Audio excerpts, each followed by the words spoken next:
Hello, ladies and gentlemen. This is Richard, the Dick Coughlin, 666. The last two videos I've done stemmed from a particular video I'd found on YouTube made by a user called illuminatiTV.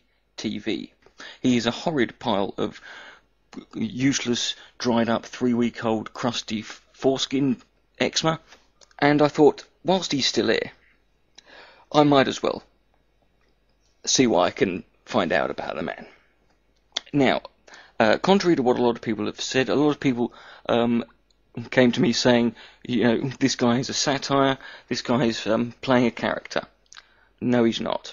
The one piece of evidence that is the killer blow for me is the fact that his videos are featured on, and he regularly posts on the website WorldNet Daily, which is about as right-wing, fundy, Christian mental case as you can get. He's a complete cunt, is the best way to describe it. That's the nicest thing the vicar will say about him. Now, what I can tell you about this guy is, yes, he is a hardcore right-wing Christian. The usual drill: pro-gun, pro-war, pro-death penalty, anti-gay. He's basically your typical right-wing bigot. I did find some other things out about him. He actually is, his job is an independent filmmaker. He was, and still is, a birther. He's one of these people who believes that Barack Obama was not born in the United States of America. He was born in Kenya. He even was responsible for making several campaign ads for the birther movement. And his name is, as I said, Jason Mitchell. I'm going to tell you something about Jason that you might not have considered. But I've got to tell you a story first. And this is a story about a guy. His name was Vyacheslav Mikhailovich Skryabin. Obviously he was Russian.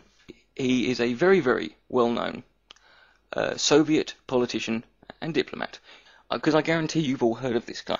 He was a leading figure in the Soviet government for about 40 years. In 1906, he joined the Bolshevik faction of the Russian Social Democratic Labour Party. It was around that time he took on another name, a pseudonym. He chose to call himself by another name. We'll get to that later. In 1911, he enrolled in St. Petersburg Polytechnic and was also on the editorial staff of an underground Bolshevik newspaper called Pravda. Interesting thing about that was one of the editors, the main editor of Pravda, was a guy called Joseph Stalin. In February of 1917, there occurred in Russia what was known as the February Revolution. Bit convenient, really. And Vyacheslav had a lot of standing capital. He was one of the few Bolsheviks that actually had a lot of standing capital, which made him one of the elites.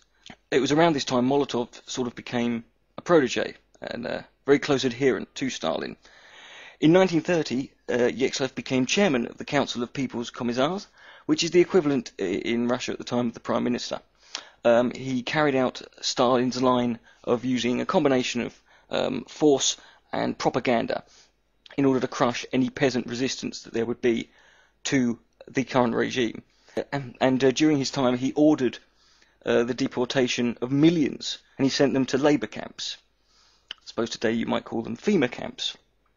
Contemporary historians actually estimate that between 7 and 11 million people died in these camps of either starvation.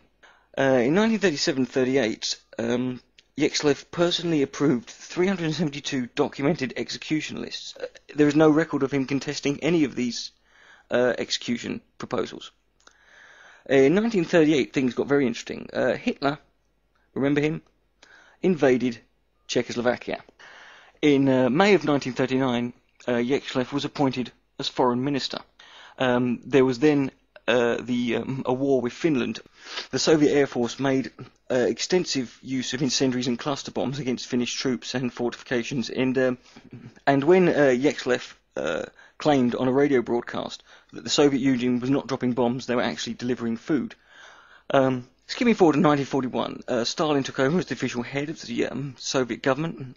A trade agreement was concluded on August on the 18th of August, and on the 22nd of August, von Ribbentrop, who was Hitler's foreign minister, flew to Moscow to conclude a formal non-aggressive treaty with Yechlev.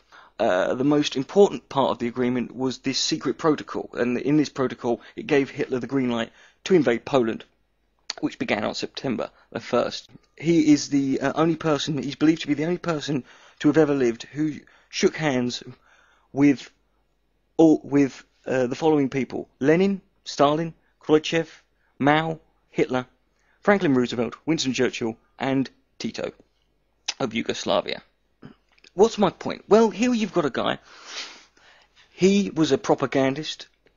He had very radical views, very much a warmonger. He was actually a teetotaler and a vegetarian. They promoted their agenda. They showed no concern. They would also blatantly lie. You're now sitting there going, what the hell does Yechlev have to do with Jason Mitchell, a white fundamentalist Christian? Remember earlier on I said that in 1906 he took on a pseudonym. He chose to give himself another name. He wasn't known as Yechlev Mikhailovich Skriabin. He was known as Yechlev Mikhailovich Molotov. Molotov was what he became known as. He became known by that one word.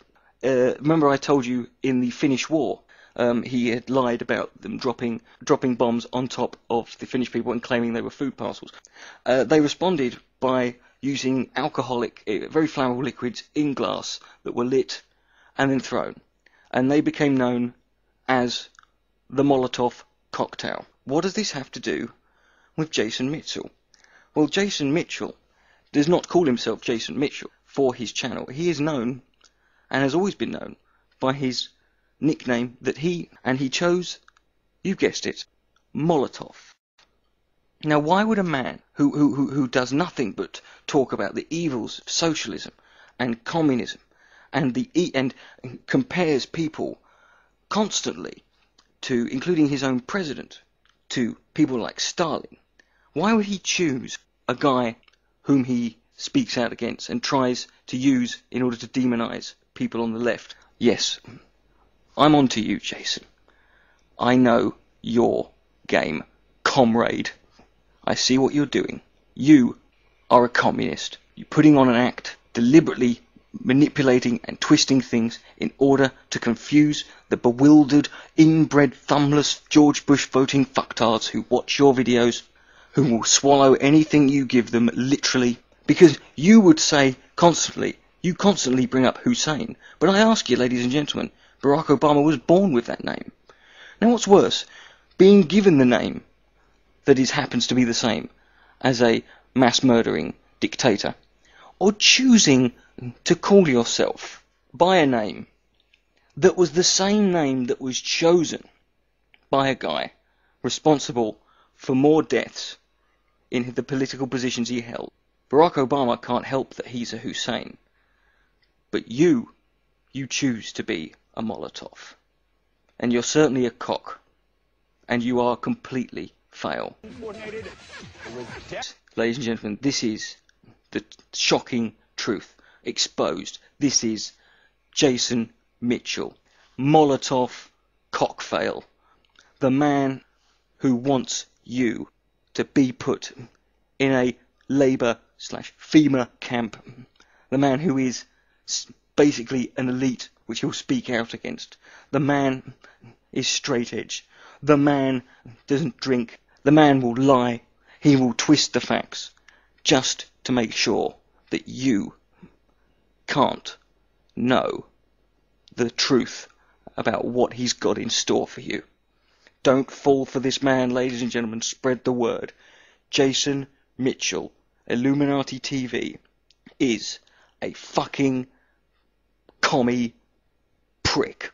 And that is what we call here on the internet. And I'd get used to hearing this term, because it's going to happen a lot to you from now on. That is what we call pwned.